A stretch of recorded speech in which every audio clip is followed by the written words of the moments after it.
Okay, so in this video what I'm going to do is go through the 2018 VCAA Methods Exam 2, just looking at the probability question, which was question number 4, to start reviewing for that SAC that's obviously going to be coming up for most of you at the moment. What we're going to do mostly is looking at how you can actually tell when there's switching distributions within the question, going from binomial to continuous to normal, as well as how to deal with sample proportions as well. Okay, so first of all, it says here, so doctors are studying the resting heart rate of adults in 2 neighbouring towns, Mathsland and Statsville. So resting heart rate is measured in beats per minute. So we're already starting to see here, this is going to be our variable. Then the resting heart rates of adults in Mathsland is known to be normally distributed with a mean of 68, a standard deviation of 8. So these are going to become our parameters. And what we're going to do in every single question is make sure, it's not always needed in every single one, but we're first going to make sure that we define the variable. Then we're going to determine what distribution we're using and make a statement about that. And the third one is then make a probability statement as well. And so here it's 1 mark. You wouldn't need to do it, but just to show you how that works, the first thing we do is go let x equal, and then this would be technically the resting heart rate. And you have to be very specific of adults in Mathsland. So adults in Mathsland, maybe beats per minute as well, just to put the units in, but not absolutely necessary. The distribution, they said it was normal, right? So then you would say x is approximately normally distributed. You put in your mu, so 68. And remember as well that this uses variance, not just standard deviation. So you'd have to write 8 squared or 64 in that case. So again, not absolutely necessary on a 1 marker, but we'll just use that as a practice run for some of the others. The probability statement then is it's asking you, find the probability that a randomly selected adult from Mathsland has a resting heart rate between 60 and 90. So in other words, that's a between, so probability of 60 is less than x is less than 90. And we would use the CAS for this, 100%. So this is all you have to say, and then you put your answer. That would be a normal CDF because it's an inequality. So if we do that, so norm CDF, and I'm using the TI nSpire calculator, obviously use the equivalent function. There's still a norm CDF in the Casio ClassPad. I think it actually just says normal CDF. This one's slightly shorter. And the order of things is slightly different. For you guys using Casio, you put the lower bound, upper bound, and then the sigma, and then the mu. On this one here, we actually put the lower bound, upper bound, then the mu, and the sigma. There's a few other differences in binomial as well. So here we want to go from 60 to 90, and then 68, and then 8. And, oh, wrong thing there. Let's try that again. Put a dot.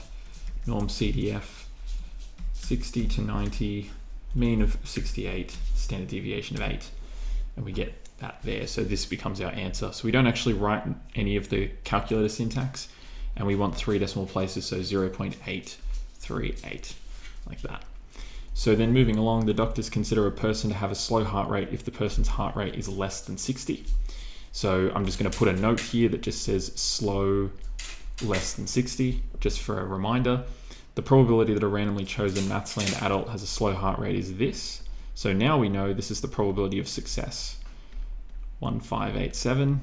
We're obviously focusing on those with a slow heart rate. It's known that 29% of Mathsland adults play sport regularly. It's also known that 9% play sport regularly and have a slow heart rate. So they're introducing this new variable now. So we've got to keep our wits about us on this one. We're probably going to switch distributions. Then let S be the event that a randomly selected Mathsland adult plays sport regularly, and let H be the event that they have a slow heart rate. Find the conditional probability H given S. So we use the rule whenever we have conditional probabilities. So this is the intersection of the two divided by just the given, and they've actually given both of these. So both H and S, so slow heart rate and play sport, was the 9%. So that can be written as 0.09. And then the probability that they play sport, regardless of what their heart rate is doing, was 29%. So that is 0.29. So again, we'll rely on the CAS here. You could obviously do that as 9 divided by 29. Let's do that. Same thing. we get 0.310 to 3 decimal places, like that. Then are the events H and S independent? So there's two ways to justify this, right? So one way is we can say, well, if they are to be independent, then the probability of H and S should be equal to the product of the two individual events, i.e. they don't impact each other. So we'll see if that's true. This we know is 0.09. And over here, the probability of a slow heart rate we were given was 0.1587. And the probability that they play sport is 0.29. And when we do that, we'll find that it's actually not equal. And so there's our justification that they are not independent events. The second one that we could do, though, is going to be that we can also make the statement that the conditional probability is kind of exactly the same as the unconditional. In other words, the condition that we knew something didn't really have an impact because they're completely independent events. So the probability of H given S should be equal to just the probability of H without any knowledge about whether or not they play sport. And we found before that H given S was 0.310, and the probability of a slow heart rate is 0.1587. And again, this is not being satisfied, so that would also tell you not independent, like that. The next one then, so moving along, find the probability that a random sample of 16 Mathsland adults, so they've changed the sample size, so immediately we've got to think about a change in distribution, and it's less than 100, so that's going to tell us that it is binomial. We'll assume that. Will contain exactly one person with a slow heart rate. There's our probability statement. Give your answer correct to 3 decimal places. So here we'll do the full thing. So the first thing is we've got to redefine the variable. We can't use X anymore. So I'm just going to use M for Mathsland. We're going to go let M equal the number of adults with slow heart rate, like that. And therefore M is binomially distributed with a sample size of 16 and a probability of a slow heart rate of 0.1587 from before. And now I can go into my probability statement. We're looking for the probability that this sample will contain exactly 1. So the probability that M equals 1. Now we could do the Bernoulli sequence, right? We could do 16 choose 1 times 0.1587 to the power of 1 times 1 minus 0.1587 to the power of 15. But you can also just use your binomial PDF because it's equals to a particular number. So if we do that, binom PDF, and again, on the Casio, you guys put the X value first. On this one, we put N and P and then the X value. So 16, 0.1587, and 1, and we get 0.190 rounded to 3 decimal places. So again, we don't actually write the binom PDF into our answer. We just make this statement instead. So then moving along, for random samples of 16 Mathsland adults, p hat is the random variable that represents the proportion of people with a slow heart rate. Find the probability that p hat is greater than 10%. So this one relies on the fact that given that p hat is always x divided by n, we can always convert back to an equivalent x value if we want, by just multiplying by n. And so if we do that here, we're being asked for the probability that p hat is greater than 0.1. But what we could really do is say, well, that's exactly the same thing as the probability of m, right? Our x variable in this case is greater than 0.1 times the sample size, which is 16. So really we're being asked, what's the probability that m is greater than 1.6? And obviously you can't have 1.6 people. So the next best option, because we're dealing with a discrete variable, is 2, but we'll include that because obviously 2 is greater than 1.6. So it's 2 and up in that case. And again, that will go into a binom, this time CDF. And so binom CDF, and we'll put our lower bound, which is 2, our upper bound, which is going to be all 16, sample size 16, probability of individual success 0.1587. There we go. Oh, didn't like it. Binom CDF. Oh, I might have forgotten the order. So we can also do it going through the menu buttons. So we can go with distributions, binomial CDF, yep, sample size first. So 16, 0.1587, lower bound of 2, upper bound of 16. And there we go. So we get 0.747 when it's rounded. 747. Cool. And then we move along. So now for random samples of n Mathsland adults, p hat n is the random variable that represents the proportion of people who have a slow heart rate. Find the least value of n. So whenever you're trying to solve a least value of a sample size to make a probability a given value, you always use the table method from CAS. It's slightly different in each of the calculators, so we'll go through it.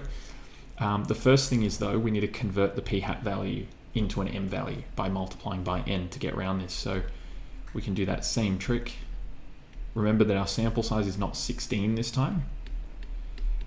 So this here should be the same thing as m being greater than, and I'll use little n as well, greater than 1 on n times some unknown sample size.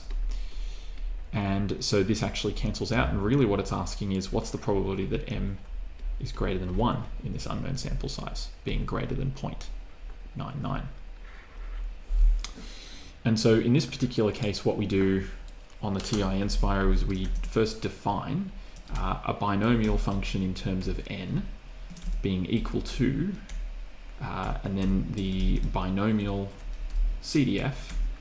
And the TI Inspire only works with cumulative probabilities. So you actually have to do the flip side. Even though we're doing the greater than 1, we have to do 1 minus, actually, I've just done that wrong there. We go 1 minus binom CDF from 1 onwards, right? And it's not including 1. So what we have to do there is, we're still talking about discrete variables, n value of n, which we don't know, probability of success, still 0.1587, but our lower bound now is 2, because it's got to be greater than 1. And our upper bound is going to be n. And obviously it can't actually do that, but it'll just say done. It understands that. Then if we go Control I, and then insert lists and spreadsheets, and then hit Control T, and it has that definition there. And I'll just change my calculator to decimal values. There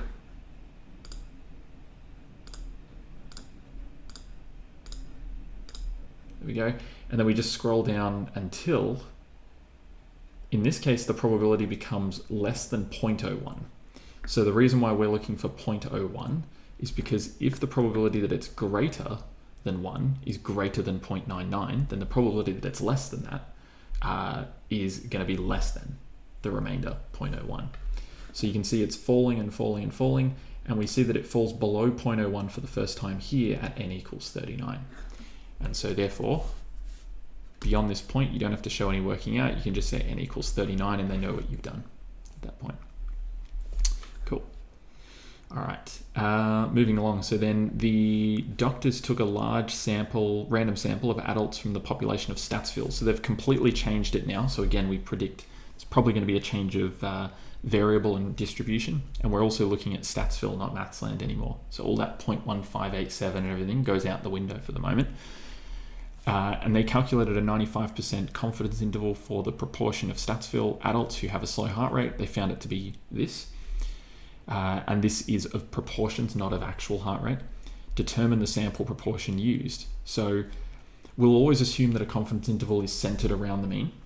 And so in this case, we can assume that the sample proportion being used is the halfway point between these two extreme values. So we could just take the average of them, 0.145 over 2, and we'll just come back to the calculator here, put in a calculate 0.102 plus 0.145, divide that by 2, 0.1235. And there we go. So the sample proportion must have been equal to 0.1235.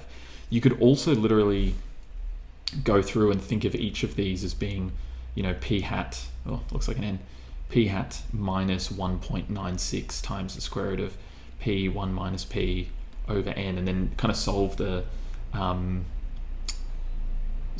simultaneous equations, but it's way more work than it's worth. So it's much easier just to know the mean is right in the dead center of the confidence interval, regardless of whether it's 95 or 90 or anything. Then next up, we've got explain why this confidence interval suggests that the proportion of adults with a slow heart rate in Statsville could be different from the proportion in Mathsland. So this is quite a tricky one. You don't often get anything to do with describing answers in methods. but it's basically about comparing the upper limit of the proportion of adults of the 95% confidence interval. It's 0.145. Keep in mind that a proportion is also kind of like a probability of an individual adult having it. So the probability of a slow heart rate in Statsville, we'll just do this and just be kind of lazy with our notation, is anything up to 0.145, right? Right? Well, that's actually really badly written, but the probability can go, we'll say, up to 0.145, and we'd be 95% sure that that probability is somewhere within this range. What that means is that the likelihood that the probability of someone having a slow heart rate is greater than 0.145 is going to be in the top 2.5%, because remember that a normal curve, when we do confidence intervals, is symmetrical. So if we're saying this is 0.1235 in Statsville, and the upper limit of our 95% confidence interval, 102, 0.145, sits here, then we've only got 2.5% sitting here and 2.5% sitting below. And we saw before that the p-hat value, or the p-value in Mathsland was 0.1587, which is actually greater than it. So pretty much, as long as you said something along the lines of the probability of a slow heart rate in Mathsland is greater than the probability of a slow heart rate in, or Statsville, actually let's change that slightly, is greater than the 97.5th percentile probability. Because keep in mind, although we're talking about 95% lying within here and here, going all the way from 0, this would be 97.5th percent. At that point, there'd be a 97.5% probability that the proportion is below 0.145, right? And so that way then we can see that it's very, very unlikely that the Statsville number could ever be greater than the Mathsland number, because the mean of the Mathsland one, if it were to be normally distributed, is greater than the upper limit of a 95% confidence interval for Statsville. Then every year at Mathsland Secondary College, they're switching completely here. You can see continuous immediately whenever you see a PDF function. Students hike to the top of a hill that rises behind the school. The time taken by a randomly selected student to reach the top of the hill has the probability density function, blah, blah, blah, where t is given in minutes. So find the expected time in minutes for a randomly selected student from Mathsland Secondary College. So this is just straight up an expected value. So we know that the expected value of t, or the mu value, however you want to think of it, is going to be the integral from 0 to infinity on t multiplied by m of t. So because it's already defined, you actually can just write t times m of t, like that, dot dt. So there's your method mark there, and then you should have an answer mark immediately after it. We definitely use the calculator here. So calculus integral 0, it's a little bit tedious on this thing. Look at that. And then we're just going to go, probably should have defined the function, but oh well. So 3 times t over 50 times t over 50 to the power 2, and then times e to the negative t on 50 to the power 3. And that should work. There we go. We get 44.649 minutes. Seems reasonable. And they wanted it to one decimal place, so 44.6 minutes. Cool. All right. Then students who take less than 15 minutes to get to the top are classified as elite. So they're defining a new variable. So for now, I'm just going to write the word elite means that t is less than 15. Find the probability that a randomly selected student is elite. So if they're saying the probability of elite, we can now say, well, that's the same thing as the probability of t being less than 15, which is really just meaning anything from 0 up to 15 on m of t dot to t, and that will then give it there. So again, we'll set up another integral. Integral 0 to 15, definitely should have defined that. 3 over 50 times t over 50 to the power of 2 times e to the negative t over 50 to the power of 3. And there we go, so we get 0.0266. 4 decimal places, done. All right, and then moving along, so now the Year 12 students at Mathsland Secondary College make up 1/7 of the total of the number of students at the school. Of the Year 12 students, 5% are categorized as elite. Find the probability that a randomly selected non-Year 12 student is categorized as elite. So they're switching it, right? So what you have to do here is think about, well, we know that the probability of just elite in general, regardless of year level, is 0.0266. So we have to think, well, that would be the sum of the probabilities of both the Year 12s being elite and the non-Year 12s being elite, and then we can solve for the non-Year 12 component. So if we think about that, they're independent events. The Year 12 or the year level seems to be independent from the likelihood of being elite or not elite. They didn't say anything about dependence in any way. So what we can assume is that the probability of elite in general is going to be equal to the probability of a Year 12, we'll just put 12, times by, because they're independent, the probability of a Year 12 being elite. So I'll just put 12 elite.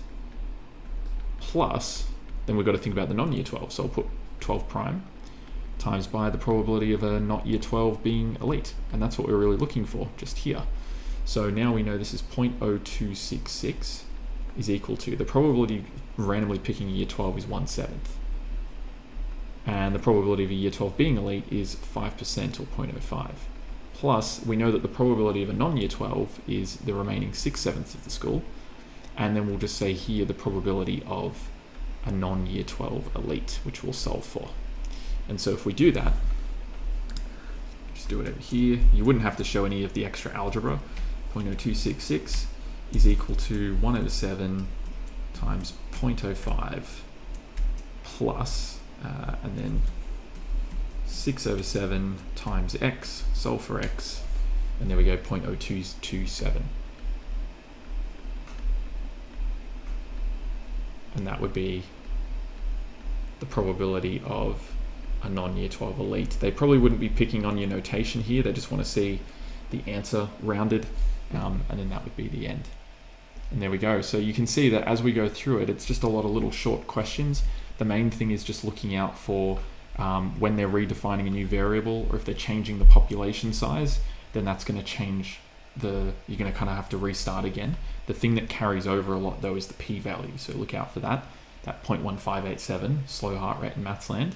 That carried through quite a few questions. But if they change the sample size, then you know that it's going to be changing between a binomial or a normal distribution.